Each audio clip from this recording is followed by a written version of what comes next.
go. All right. Well, for those of you who don't know, my name is Andrew Reeder, and I am currently a developer at Peepers.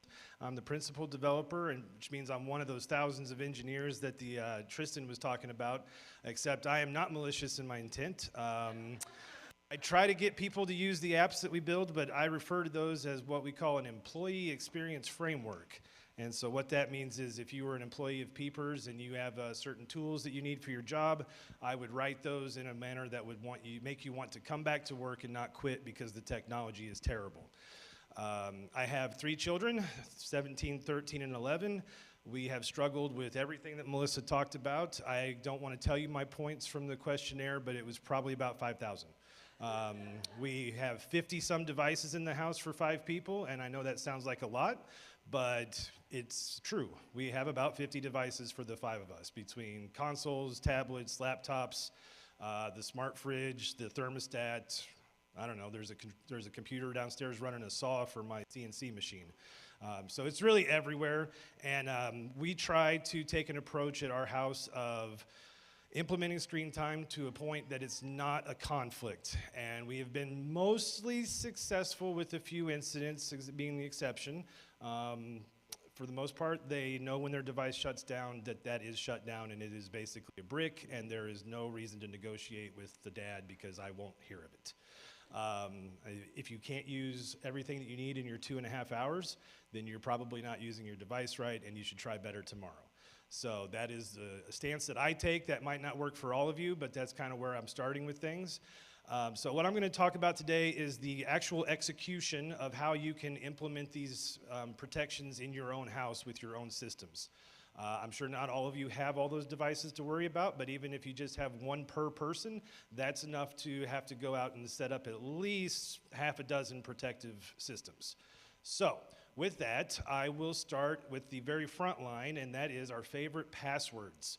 My wife hates passwords. She can't stand them, she can't keep them straight, doesn't remember them, and they are probably the most critical thing to have established for not just you, but your kids as well. You need to know what your kid's password is, because there is going to come a time where you have to check up on them, and it might not be the best thing to do right in person. You don't want to overreact, but you do need to be able to access their stuff and set it up for them. So I know my slide here is a little bit small. I'm having a little bit of trouble reading it. Hopefully you can see it a little bit better up here, but the main thing is consistency. You know, you want to try to keep your passwords consistent but varied. I know that sounds odd, but I'll give you an example, not to try to socially engineer myself, but for a long time, I used whatever hurt that particular month for my password. So lately, it has been back right cheek, because that's where I keep my wallet. I've also stepped on a Lego, so for a while it was left foot, because it hurt and it stayed with me for a while. You can vary the numbers, though, from a different degree of 1 through 6 numbers, and that's going to increase your capacities here. Let me show you a little bit bigger slide of this. What this is saying here is basically the number of characters on the far left of your password. It's going to take a hacker this long to guess what that password is, and it's not so much a guess. It is an algorithm they're running called a brute force attack. It's a very generic term. But essentially, they're trying to hit your password with every known password in that combination. And you want to be in the green. So who has reset a password lately? Anybody? You got a reset password you guys got? You know how you start typing and some of the more ones change from a color and they get green as they get to strong? That is being represented right here, where the very first green one you see it, 13 characters with a number, an upper and lower case, and a symbol. It's going to take somebody 2 million years to guess that password with a computer. That's a long time. You got to be up there with Noah, and that's probably 10 Noahs to get to 2 million years.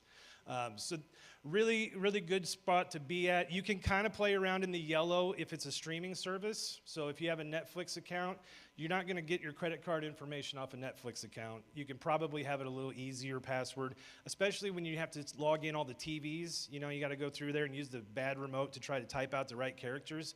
Make it a little conducive to that, but really try to get at least a number, upper or lowercase letter, and then if you can, put numbers and symbols mixed.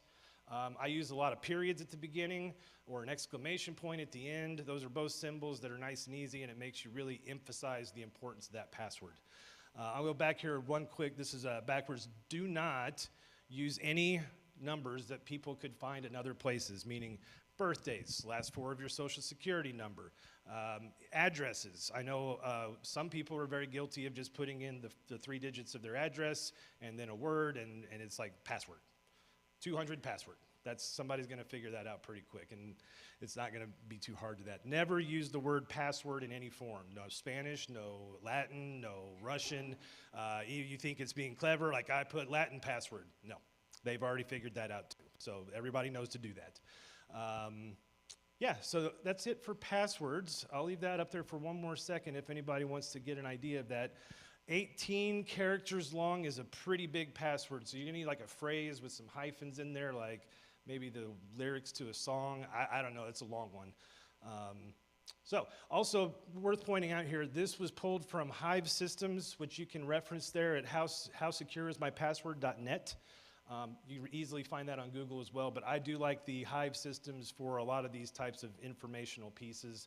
They have a lot of tutorials about, just different things that are TCP IP related and stuff that people don't really want to hear me talk about at this point, I'm sure. So the next piece that we're going to talk through is another critical piece. It's not screen time. I know we're not there yet, but I do want to express, in today's age, emails are the only real entryway to get in and hack your system. Like, you can go on websites, the cookies are there, they're going to track your behaviors and things like what that I was talking about, the thousands of engineers. But as far as malicious attacks go, and you may have heard about it on the news lately with the overseas threats of cyber attacks and things like that, you will find those to be emails more often than not. And here lately, they have been getting better and better. So in this particular case, I got a TransUnion update in the upper right-hand corner. I don't know if you can see that, but it was to me. But yet it was from Nikki at Worth Happiness. I don't think TransUnion is associated officially with Worth Happiness in any capacity. So what we want to look at here is what we call a domain name. So anything after the @ is a domain name. If the domain does not match who's sending you this message, it's a red flag, delete it. Don't even question it, just delete it, because you can always pick up the phone and call that company and see if they actually sent you the email. Right? It's super easy to just call customer service and say, is this legit or not? And they're going to say, probably not. So I just wanted to point that out, that even though it says TransUnion and it looks kind of official, it's really not. And that should be your first indicator, is looking at that from email address and seeing that. Broken image links. So the next page there shows kind of where an image should be, and it's not. It's just, it can't resolve to that image, so it's going to be a broken link, which generally means that Outlook has flagged this to be malicious. If it's been a trusted email sender, those images will generally load by default, and you'll see a full-colored email like you're exposed to. But in this case, what I saw was this email arrived in my junk folder. There's red flag number 1. Red flag number 2 is the domain name was wrong. Red flag number 3 is that the images didn't load, and I found this all out without having to click a single thing on the email. So don't click your emails. In fact, somebody just asked me a little while ago, should I click on this email? I said, if your gut says no, then don't click on the email. Even if you think it came from your long-lost uncle, he probably hasn't sent you an email in 6 months. He's not going to randomly start now. So just be cautious about what you open up. That's usually how the viruses get onto your machine, and that's where you want to be the most protective of it.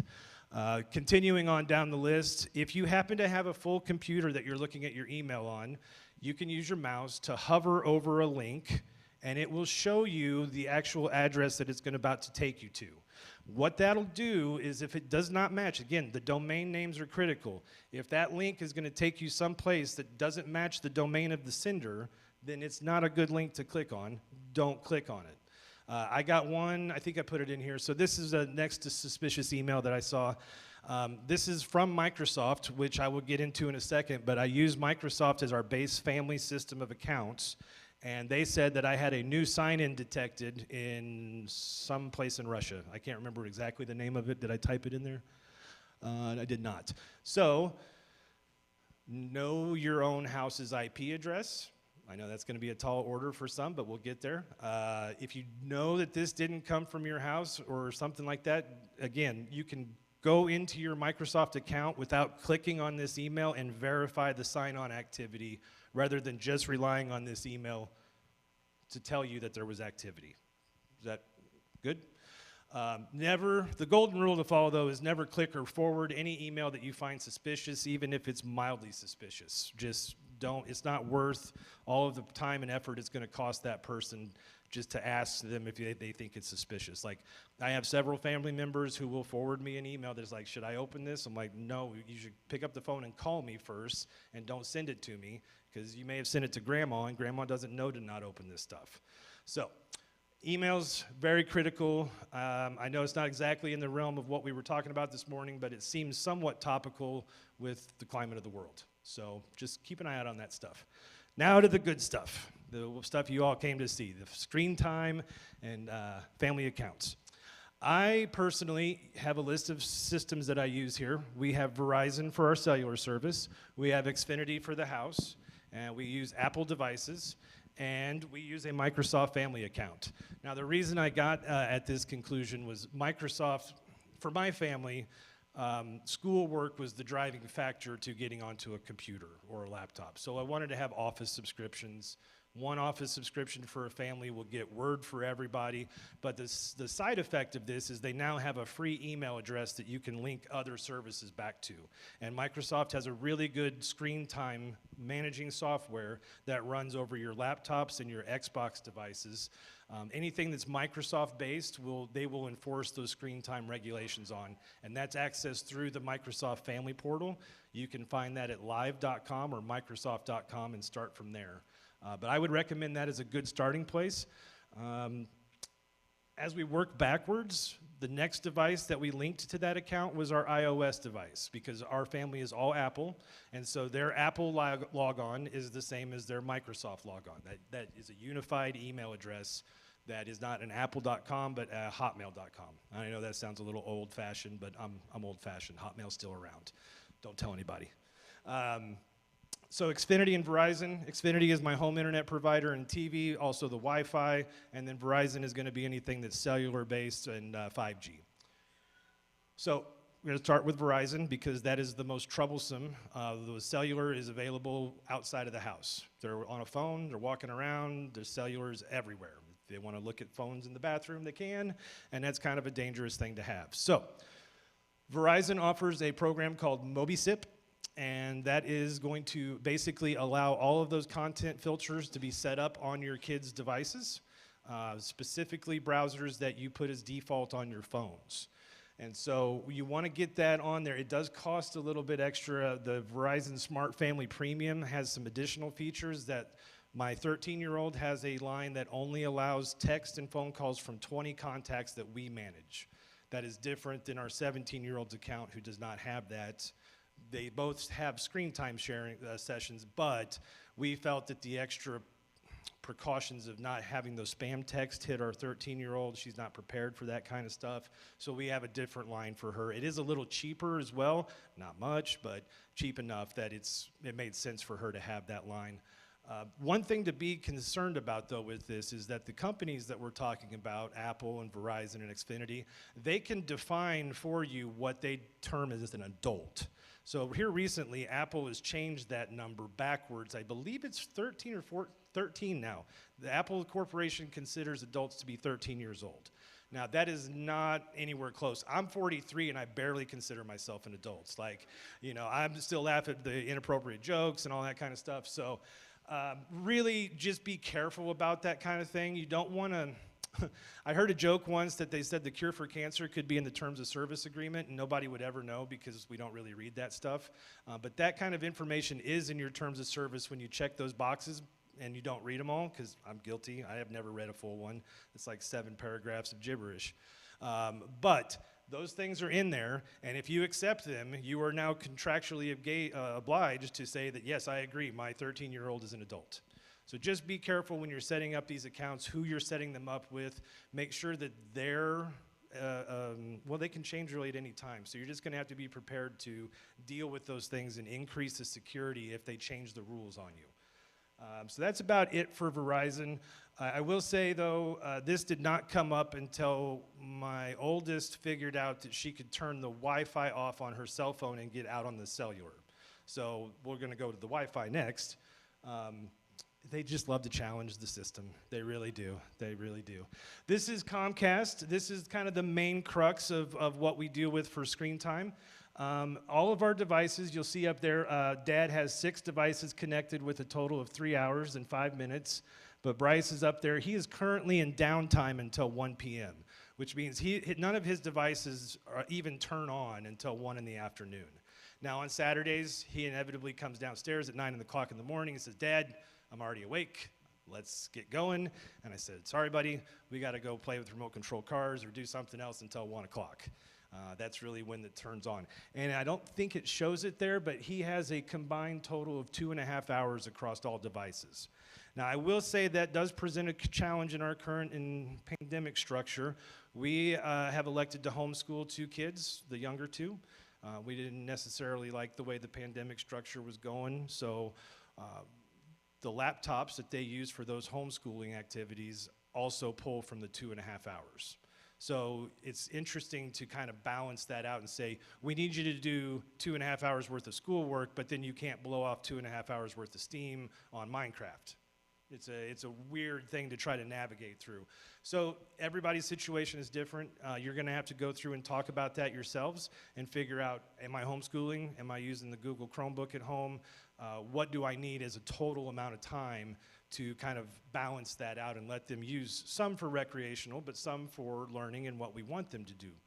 So interesting stuff there.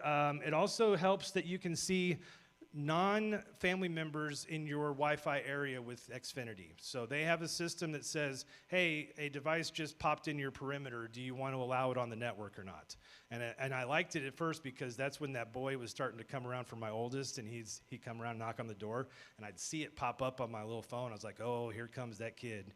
He's looking to talk to my girl and pretend like nobody's home. No, I'm kidding. We didn't do that. But it is nice to be able to see who's been by the house, maybe dwell time of your current residents, and all of that stuff is available through Xfinity, free of charge, by the way. I'm not an Xfinity salesman by any means, but Verizon charges extra for these things where Xfinity does not. So good stuff there. Let's see here. The next we're going to look at is the Microsoft system. And again, screen time can be set here, but that has to imply that it is a Microsoft-based device. So a Surface, laptop, Xbox, something that your Microsoft account is being logged into. The nice thing about the Microsoft and the Apple stuff is they are service agnostic. So it doesn't matter if you're on cellular or Wi-Fi, the system level stuff will still enforce screen time, even if they go into an offline mode. Now, there is some methods in which my kids have faked it out. I'm not going to go into those in a publicly recorded forum, but if you guys want to talk to me about that afterwards in the Q&A, I can give you some examples of how children will get around all of these protections and give you all of this lovely gray hair while you're worried about them. But again, Microsoft's really good. This allows us to see like email, what apps they're spending on. Most of the time it's Bryce logging his Minecraft time on his Xbox is what I see him doing. But it also shows YouTube. It shows what they watched on YouTube. It's really nice. You also get the Office account if you spend the extra $10 a month. And I think it's invaluable that everybody knows how to use Word and Excel in the corporate environment coming up. This next one is the Apple iOS family. Now you'll notice up here at the top there's one person missing, that's Bryce, because Bryce is 11. He does not have a cell phone yet, so he can't get onto the Apple plan. But this is allowing us to see, this was before the recent adult change by Apple, so if you look at Olivia, she's still age 13, so that's a child account. If you were to look at that today, that would say an adult, which is one of the points is exactly right. That's kind of dumb. But this is nice here. The advantages of this is all of the cellular devices being Apple, screen time can be enforced through here. You can also share out your iMusic, your Apple TV, and you can restrict those contents based off of age there as well, which is nice. In Cody's example, the kid was using Spotify, but in iMusic, you don't have to have your phone open to keep playing. So nice little advantage there. Screen time will be minimal for that. But again, every family member down this list, this can be managed from any phone. Your phones have to be flagged as adults. So you go into the system and you'll see that Stacy up there is an adult, but I'm an organizer. And so that means I can actually lock Stacy out if she really gets irritated with me. But I don't do that sort of stuff unofficially. Okay, so we kind of touched base on all the broad strokes of this stuff. I want to touch on smart devices.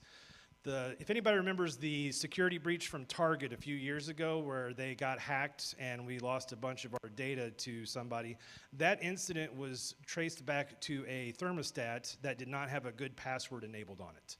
Somebody installed a smart thermostat in a store, and a customer was able to figure out how to jump from that thermostat into the POS network and gain access to all credit card transactions from the nation.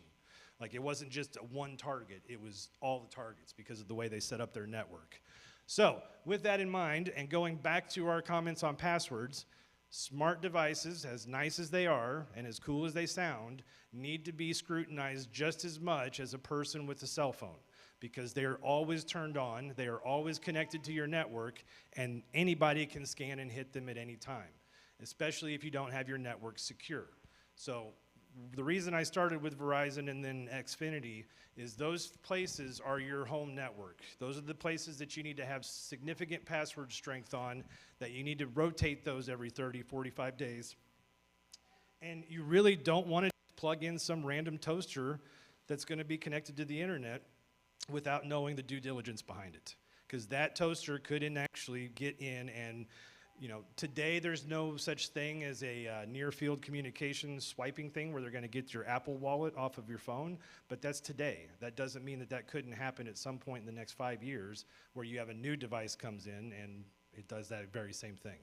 I will also talk briefly about the inclusion of Alexa into smart home devices. You now see Buick today offering an Alexa connected car.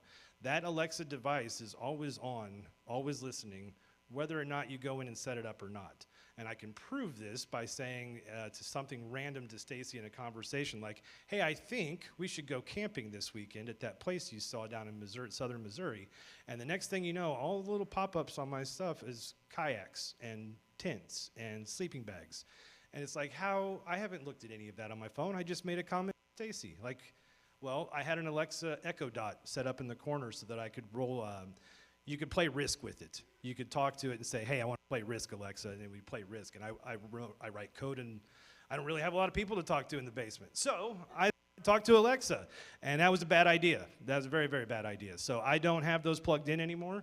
But similarly, our new refrigerator that we bought also has Alexa included in it. So if I want to have the refrigerator order me milk, it can do that. It's kind of a weird, well, it's just a weird idea for me that the fridge would order my milk for me and have it delivered via Prime. So smart home devices, they're all the rage, they're all the talk, especially my wife and I are building a house right now. We're talking through all this stuff. What do we want? All I really want is it to be secure. I don't care what the house does. If the blinds shut by themselves, great, but I just don't want those things hacked. Well, you guys made it and everybody's awake, so I'm really excited for that. Most of the time I talk about this stuff, I get the glazed over deer and headlights look after about 5 minutes, but you all seem pretty interested. So, questions? Excellent. Yeah.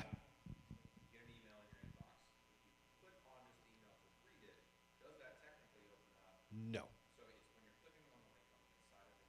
That is correct. So what his question was, for those of you who didn't hear, is on spam emails, just clicking the email to open it up and see what's in it does not actually execute any malicious code.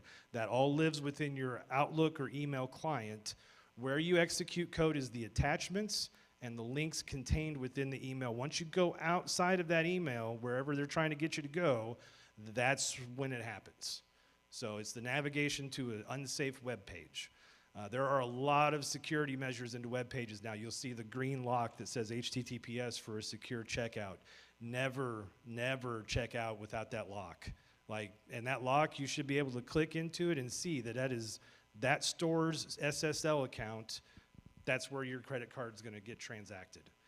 If you go onto a Facebook ad and you find what was the last thing they got me on? It was a T-shirt of some kind. I have a problem with T-shirts, if you guys don't know. I love them. And so they said, here, you get this 2 for $10 T-shirt. And I clicked on it, and there was no lock on the checkout. And I said, well, that's it. No more. They also said something about $30 Lego sets. If it sounds too good to be true, it's probably too good to be true. The Lego sets are not $30. If you don't know, they're quite expensive. And I actually got in and checked out with a green lock on that one, and the credit card company said this is suspicious because it's through Hong Kong. I was like, well, if they think it's suspicious, then I should probably think it's suspicious too, and I canceled it. Just stuff to be aware of. It is generally advisable if you have the ability to make purchases on a credit card and then backfill the credit card as quickly as possible. That gives you an extra set of identity protections, but it varies so much based on credit cards, I didn't feel like I should probably be speaking to that point. I know my my Capital One card has a lot of extra features in that.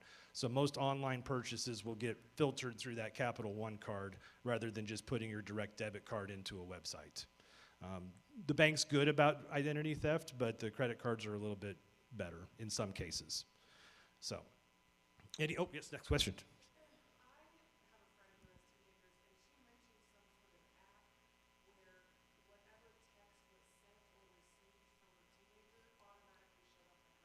Yes, I do. So her question was about what we use is called Life 360. It's an app that you can get as a third-party service to put on your phones. Life 360 is sort of like a mobile parent, but it tells you where your kids are via location. As long as they leave the location service turned on their phone, it reports that location back. Features in it that allow you to receive a copy of the text messages that were sent to and from your family's devices. Now, going to Melissa's triangle of responsibility versus freedom, as a parent, I want to be able to extend my kids some trust. So that, to me, personally, seems like an overreach, but if it's right for the situation, then it's out there, and Life 360 is the name of that app that we use for that. There are others, yes. There are numerous ones out there. Like I said, we use Life 360, and it seems to work pretty good. However, my oldest does know that she can disable location services, and all of a sudden, it's broke. And it's not the service, it's broke. So, just...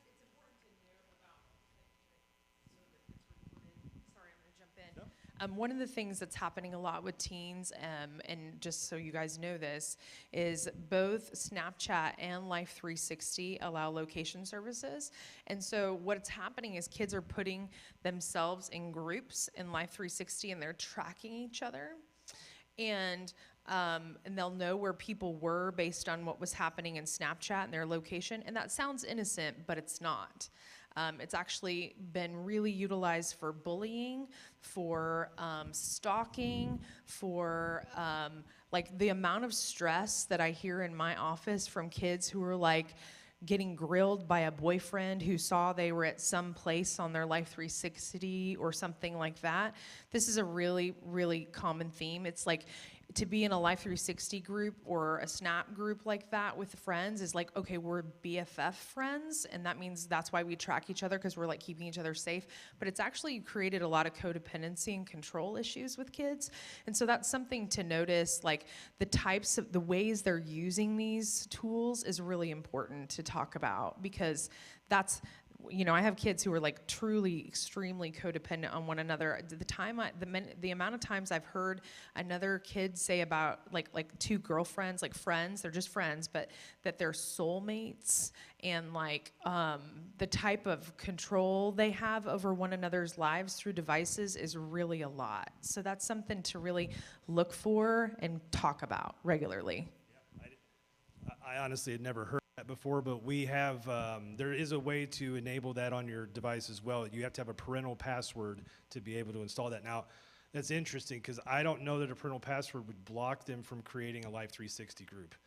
That kind of a permission that she's talking about would reside within the app itself, and none of any of that would actually preclude you from that avenue. And that's why I'm saying that the kids find ways around all of the stuff that I just talked about. Like, it is a constant, diligent act to be there for your kids, to talk to them, and you can rely on this to a degree. This is all really good stuff, and you definitely need to have it, but that's something that they've figured out on their own. I don't think how they use it is really interesting. So that's a fantastic piece to point out. Yes? Browser. I typically use Chrome for everything, or Safari. I don't use Edge. It's kind of clunky in my opinion. And Firefox is the other big browser. It's a bit too open source for my taste, meaning there's a lot of plugins for it that people can download, and it's very loosely regulated. So I tend to stick to Chrome, and that's, now I say that Chrome obviously wants a Gmail account to be attached to this too, to work so that all of your stuff synchronizes across devices. I would dissuade you from creating a gmail.com account and link back to that original account that you made in Microsoft. So that way it's one sign-on, one username and password across all of those. It's not, there's a thing called single sign-on where the password does sync, but that's not quite the situation here unless you actively go out of your way to set that up. And there is also a thing called two-factor authentication where you get a text message on your phone when somebody tries to log in and access accounts. I would highly encourage you to turn that on at anybody who offers that. That's super effective, and that's probably the only reason that Russian person didn't get onto my account in Microsoft, because the text message would have came to my phone and he wouldn't have got it, or they wouldn't have got it. So, two-factor authentication sometimes, yeah, it's called 2FA. Yep. It's going to be in settings under just about everything that's main, like Apple, Microsoft, Xfinity, Verizon, all those things. T-Mobile.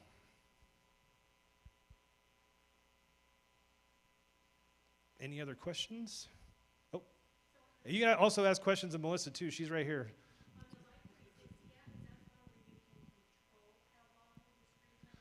Well, actually, all of these things that I described, you can set screen time up on all of them. So it just depends on your situation. If your child is very young and only has like a tablet and only does it in the house, like it has to have Wi-Fi, then you can just get away with keeping that on Xfinity.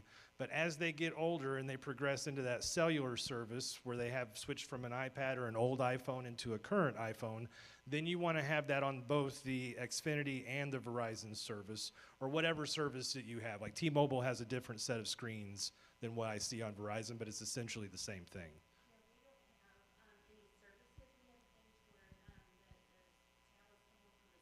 Yep. Right.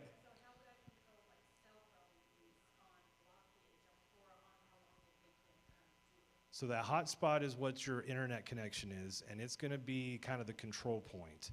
If the person who gave you the hotspot doesn't offer that control to you, then you don't essentially have that control. There are things that you could do at the Microsoft account level or the Apple account. I think if is it a school, it's an Android probably. Is it like a Chromebook kind of thing? So you could probably set something up with that through the Gmail, but I think for the most part, the school district has all of that. And I also feel like they might use a thing called VPN, which is what connects through the hotspot and makes it look like they're at school. So in that case, you're going through all the school's content filters and their network from the remote site, which is good, but I think I've heard as well, those smart little kids of ours can get on the school network and use what they call a proxy browser, and then it fakes out where they're at and they can fully access it. Another creative child figured out that you could embed a link into a Google slide, and that bypasses the security for a VPN. It thinks it's an external link and gets right through it. Oh, you have your own mic now. I do. Oh, and I was going to add to that the filter at the school is pretty good, but it's definitely not perfect. And there's something to know is that like literally every cartoon and innocent child created content has a pornographic equal, like all of them. And so there are people who literally, that's what they do, is create these things with the intention of sucking kids into pornography, because it is one of the largest multi-billion-dollar industries in the world. And so that's very intentional, okay? And so we have to know that even the school's content browsers do not protect you from most of those things. And that's because it's how they're tagged on sites and things like that. And so it's all algorithms trying to filter and sift different content out. And you can't, if it's tagged as, you know, Sonic the Hedgehog, that's gonna be allowed. Yep. But if that's not what it actually is, you know, there's no way to know that unless you come and look at it. So nothing is perfect, so that supervision is really critical, and just looking at history every now and again, be like, just give me your phone, just take a look at it, you know, or at night, they turn it in, you take a look at those things, look through their content. I go through my kids' school, their Google accounts. I just, every now and again, just what's saved in your Google account? And they know, like, at any random time, I'm just gonna look. Because that's, a lot of that stuff is happening in those spaces where kids think that nobody's really gonna pay attention. Since you brought up tags, oh, I'm sorry, you do have one quick note. Because you brought up tags, I thought I would mention that, like, Facebook tags, when you tag somebody in their photos, you say, hey, this is Andy right here, put a little box around it, that's helping Facebook identify me as this guy, and maybe I have posture issues, so they send me emails because of it. Or they think, oh, he looks a little overweight, we should probably send him a diet plan. And that's nice of you, Facebook, but I don't, no, thank you. What was your question?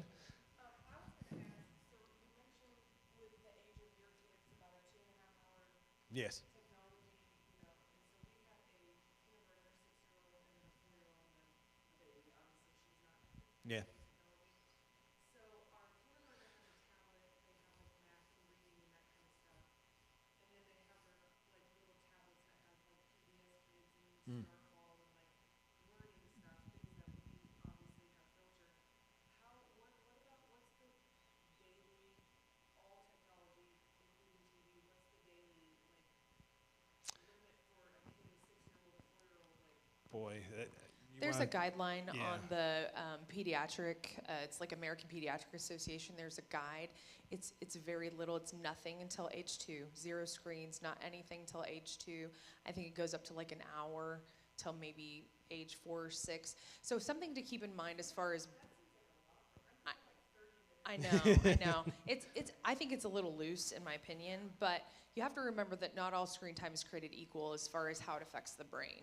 So something that you're watching, let's say if we're watching a show, an educational show, that affects the brain. And this is just like fMRI studies, okay, what lights up in the brain when we're doing different activities, that there's some things that you're watching, you know, again, like a show or something like that you're watching together, and you watch one show and it's not like the continuous loop of I'm gonna watch the next show, etc. That affects the brain differently than, let's say, a game. And I think I skipped this in my notes. Something that's really important to understand about like YouTube, Facebook, I'm gonna stand up, YouTube, social media, etc., is that the dopamine addiction that's literally happening. So dopamine is that happy, feel-good neurotransmitter in the brain, and anytime something feels great, like if somebody likes your thing and you're like, ooh, they like my post or whatever, or the streaks or all the different things that we've talked about today, anytime those things happen, you get a little hit of dopamine. It's a little happy drug in the brain, right? And so there's an addictive property to that, and it actually, what we're seeing in all of the fMRI studies, there's actually a huge study coming out of San Diego that's ongoing about the addictive nature of technology on kids. And what we're finding is that it's literally wiring a kid's brain like an alcoholic, okay? Literally. And some of that dopamine is really more addictive than cocaine, okay? And so the impact on the brain is really huge. So when you look at, what do I let my kids do? Right? There's a difference. Yes, they're getting some of that dopamine from an educational game, absolutely. And so you want to limit that for your little guys and even your older kids. Allowing them to watch a show does not affect the brain the exact same way, or sitting and doing math on their screen does not affect the brain the same way as a social media, YouTube, something that I'm getting feedback, right? Where I'm getting happy feedback of some kind. I killed the guy and I won the game and I whatever, where there's happy feedback or it's coming for me for attention. That affects the brain differently than something that is slightly more static, like I'm going to sit down on my high school Chromebook and I'm going to do my geometry homework. That affects the brain differently. Now, there is blue light, and that's a problem. And one of the things that I really encourage families... I shouldn't plug our blue light peepers. Blue light is real. The company I work for has blue light glasses. Impact on the brain. Spend some money. I mean, they're not expensive. Get some blue light glasses if you have...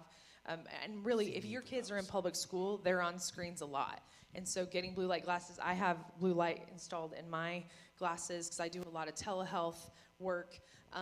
And so, like, it's a good idea. I make my kids wear them all the time, even if they're playing games. Because, I mean, I allow my kids to be on PS4. That's where their social media, or their friends are. That's what boys are doing more, is on games, a lot of them. And then girls are more on your social media and things like that. But we do that because it's just one less input on the brain. Yep. So. I will speak to that real fast. Directly related to that, my oldest got a post on one of the platforms that 13,000 likes or something, 64,000 views. TikTok, probably. TikTok. I had never seen her so happy. I haven't seen her that happy since she was probably 11 or so. But then I again saw it after she conquered the DMV by herself. So you can get it from other places. That's I've right. never been happy leaving the DMV myself, but she was ecstatic that she did that. It's probably about even. Like, I didn't know a post could make somebody feel that happy, but you could see it. It's true. Yeah. And TikTok, like, one thing people often are like, TikTok's pretty innocent. It's not. It's not. Not only just content, okay, but impact on the brain, okay? The constant scrolling, the dopamine hits, all those things are pretty significant. They've made a kids TikTok now. Not advisable. Not advisable. They need to wait till they're older for that stuff. You were saying, say something, sorry.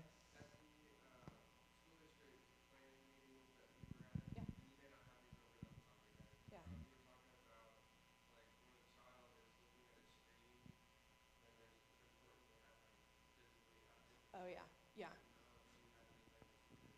Well, the key is balance. So if you think about, again, left brain, right brain, hemispheric balance and development, if you're spending 6 hours a day on a screen, we need to try to do as much as we can to balance. Like he was talking about in the morning, okay, you need to go play with your cars, you need to play Legos, you need to be active, do other things until you can have some screen time. So we need to create balance for our kids, and often it's like, by force, you know what I mean? Because their brain is like, I want to go to the thing that gives me the rewards, right? To sit down with my friends and play PS4 or whatever. That's what's going on in our house most of the time. But kind of saying like, look, if you're going to have access to these things, you're going to also do these things, right? If it's go out and be active, you're going to be involved in activities. You're going to walk the dog. You're going to, you know, play Legos, whatever. My kids do a lot of art. They're big artists, and so we do lots and lots of art time, and Legos, that kind of stuff. Even at 16, they're both collectors. So I'm very glad my parents didn't know about screen time because I make a good living off of all the computer time I've had. But I know it's not good. We didn't have social media back then either. So to her point, it's very different sitting around writing code versus looking for likes. Yes?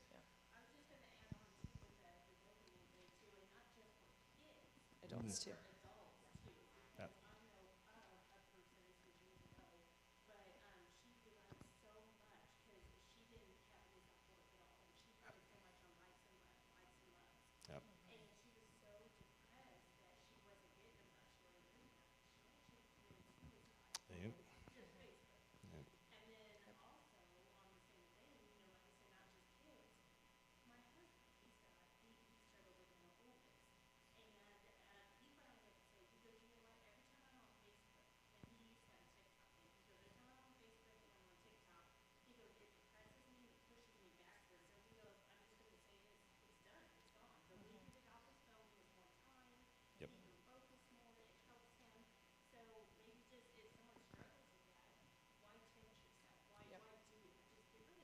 If you look me up on Facebook right now, my profile will say I'm no longer active on Facebook.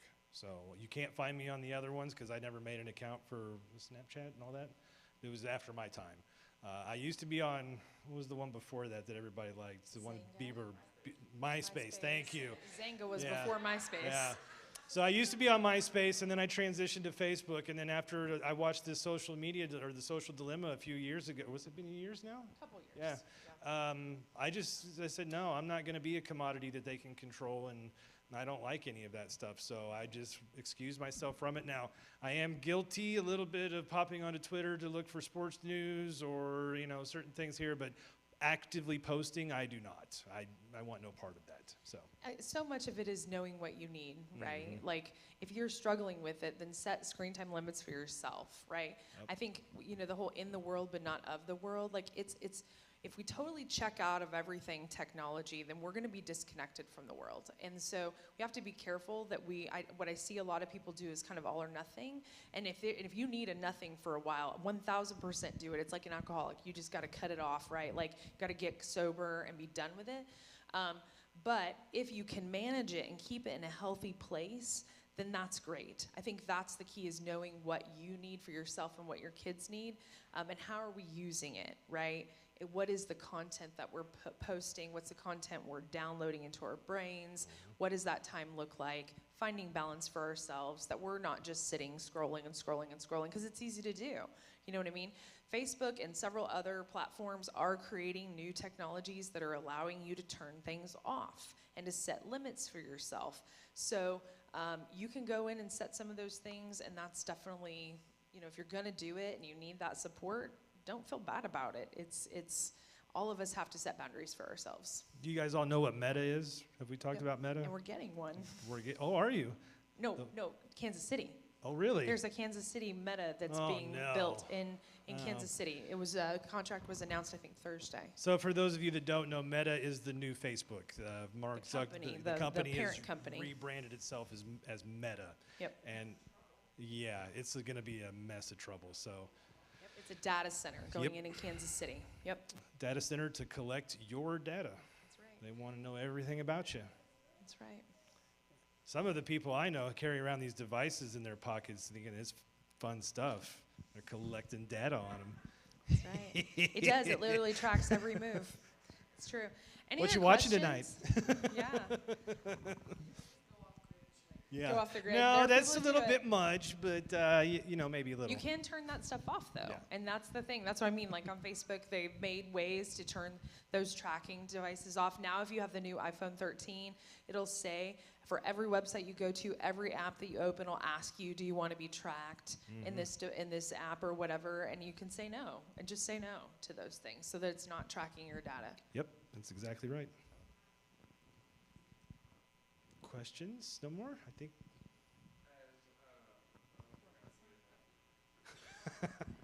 As Andy and I and Melissa were kind of sitting down and talking about different scriptures and different ideas that could kind of drive this, Andy was like, there's really no Bible verses about Facebook or technology. And so he found a couple. But ultimately, it boils down to the fact that as teachers, as parents, as youth helpers, as members of the church, this isn't the thing to do. This is one of the many steps that it takes to disciple our children. In Ephesians 6, it talks about bringing your children up in the discipline and the instruction of the Lord. So we felt like this fit really well into that. We obviously want to protect our children and teach them the right ways to do it, but your approach should not be, all right, well, you've abused this, so automatically you don't ever get it again. We need to teach them that responsibility, and hopefully today, through our discussion and the questions that you guys were able to ask and the information you heard, learning from the expertise of these two, that you have some steps that you can walk away with and say, okay, well, I at least now know the dangers of not doing this, or I at least now know some safeguards that I should be looking to instill within my family or within my students or my youth group, or I know some people that have told me, like, I couldn't be their business owners. Like, within my business, I want to create these types of safeguards for not just me, but for my customers that come in here as well. So if you guys do have questions, please stay, ask. We want to be able to make this as meaningful as possible for you. If you're watching online and you have questions, you can email them to me, and I'll shoot them to one of these two, and we'll answer those questions as well. But thank you guys so much for coming. We're going to get out a little bit early, but if you guys, like I said, we had about 30 minutes built in just for you to be able to stay and ask questions and say, hey, on my phone, Andy, can you help me set up screen time? And he absolutely will do that for you. So let's close with some prayer, and then we'll dismiss. Father God, thank you so much for this opportunity to gather and to learn how to protect our hearts, because we know that the devil's going to prowl, and we need to be on guard at all times. And this is an area that is so easy to fall into that trap. It's really easy to think, oh, this doesn't affect me, and then we look at our phones and we see the streaks, and we feel the emotions of social media. And God, it does affect us. And as parents and as stewards of the next generation of your church, we just pray that we can uplift our children, and we can uplift our youth, and we can point them towards you in every area of life, including the digital world, God. Thank you so much for Andy and for Melissa coming and giving of their time to teach our community and to teach our church the importance of this topic, Lord. Once again, we're just so thankful that we have the opportunity to gather here today. It's in your name we pray. Amen. Awesome. Thank you guys so much.